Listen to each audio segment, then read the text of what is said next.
Party పుట్టి ఇప్పుడు ఈ సంవత్సరం 12వ ఆవిర్భావ దినోత్సవం జరుపుకుంటున్నందుకు జనసేన శ్రేణులందరికీ, ప్రపంచంలో ఉన్న జనసేన శ్రేణులందరికీ కూడా శుభాకాంక్షలు తెలియజేస్తున్నాం. ఒక పార్టీ, ఈ పార్టీ ఉంటుందో లేదో అన్న దగ్గర నుంచి మొదలుకొని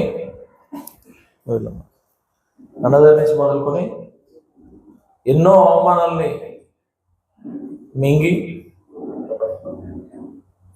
దారుణాతి దారుణమైన పరిస్థితులు ఎదురైనా కూడా కేవలం ఒక నాయకుడిని నమ్మి ఆ నాయకుడితో ప్రయాణం చేసి ఆయన వ్యూహాలకి, ఆయన ఎత్తుగడలకి పూర్తిగా మద్దతు తెలియజేసి ఆయనతోనే నడిచి 12 సంవత్సరాలు అనేకమైనవి చూసాం.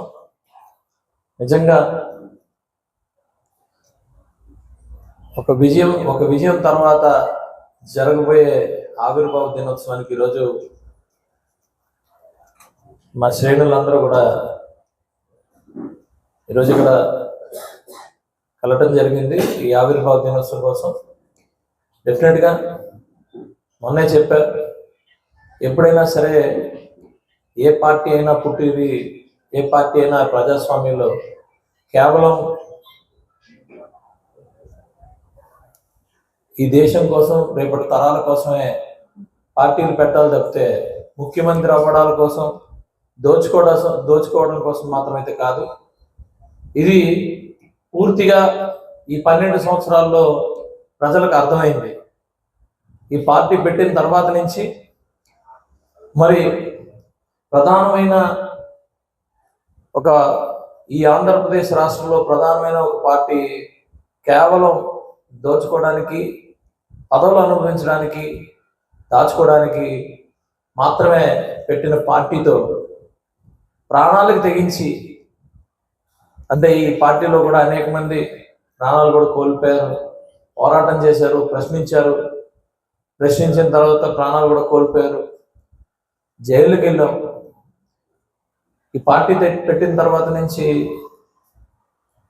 స్వాతంత్రం కోసం పోరాటం ఎలాగైతే చేసాం అలాంటి అనేక సందర్భాలు ఈ 12 సంవత్సరాల్లో కూడా ఎదుర్కొన్నాం, అనుభవించాం.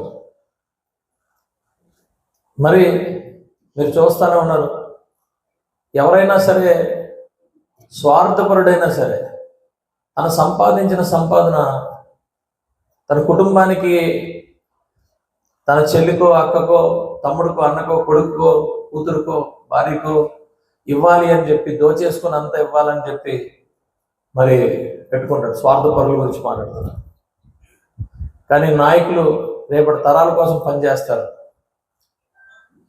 కానీ ప్రత్యర్థైన జగన్మోహన్ రెడ్డి మరి ఎవరి కోసం సంపాదిస్తున్నాడో, ఏం కోసం సంపాదించాడో తెలియదు, కానీ ఆఖరికి చెల్లిని, తల్లిని కూడా రోడ్డు మీదకి తోసి వాళ్ళ మీద కోర్టులో కేసులు వేసి చేసే పరిస్థితి, అలాంటి ఒక మనస్తత్వంతో ఉన్న ఒక పార్టీ. బాబాయిని చంపేస్తే కనీసం చలనం కూడా లేదు, అబద్ధాలతో మరి ఆ చావుని కూడా వాడుకుని అధికారంలోకి వచ్చి మరి ఆ చావుకి సంబంధించిన ఎవరైతే సాక్షులు ఉన్నారో ఒక్కొక్కరుగా మరి చనిపోతున్నారు. ఇలాంటి పరిస్థితులు ఉన్నప్పుడు కూడా మరి ఏం మొహం పెట్టుకొని రోడ్ల మీదకి వచ్చి మాట్లాడుతున్నాడో, ఏ మొహం పెట్టుకొని మరి అలాంటి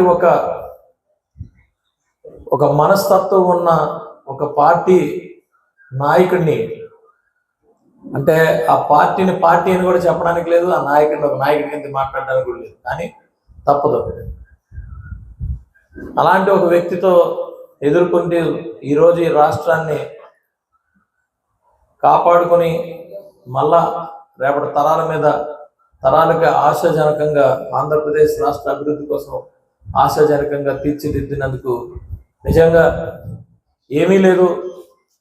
ఒక సీటు వస్తే ఆ సీటు కూడా లేదని చెప్పి లాగేసుకుని దొడ్డిదారిన సీట్ని వాళ్ళ పార్టీలో పెరట్ను కట్టేసుకుని ఒక సీటు కూడా గెలలేదు మిమ్మల్ని అని చెప్పి అవమానించిన పరిస్థితుల నుంచి 1 నుంచి 21 100% స్ట్రైక్ రేట్తో మరి గౌరవంగా నిలబడ్డామంటది కేవలం ఈ జన సైనికులు వీర మహిళలనే చెప్పాలి. మరి ఆ పార్టీలు 151 సీట్ వచ్చిందని చెప్పి గర్వంగా పొగరగా తలపొగరు ఎక్కి ఉన్న వాళ్ళని అవమానిస్తున్న పరిస్థితుల నుంచి ప్రజలు వాళ్ళని 11కి తీసుకొచ్చేసారు. ఇలాంటి పరిస్థితులు కూడా అంటే ఒక పార్టీ పెట్టిన తర్వాత ఈ 12 సంవత్సరాల్లో ఒక 100 సంవత్సరాలకు తగ్గ అనుభవం కానీ పోరాటం కానీ జరిగిందనేది ఒక 10 సంవత్సరాలు ఒక పుష్కర కాలంలోనే ఇంత అనుభవాన్ని మనం తీసుకున్నామంటే చాలా ఆనందంగా ఉంది. డెఫినెట్గా మరి మాకు నిజంగా పండగ జన సైనికులు వీరమహిళలకు ఒక పండగ వాతావరణమే. డెఫినెట్గా యలమంచిలి నియోజకవర్గం నుంచి మరి విశేషంగా మేము పాల్గొంటాం. అందుకే ఈరోజు ఈ మీటింగ్ పెట్టుకున్నాం. ఈ మీటింగ్లో ప్రతి ఒక్కటి కూడా డిస్కస్ చేసి డిసైడ్ చేసి డెఫినెట్గా ఈ పండుగని బ్రహ్మాండంగా జరుపుకుంటాం. మరి ఈ సంవత్సరం ఒక హోలీ పండుగతో పాటు మా జనసేన పండుగ కూడా రావడం మా అదృష్టం. సో దానికి సమాయత్తం అవుతున్నాం. జై హింద్, జై జనసేన.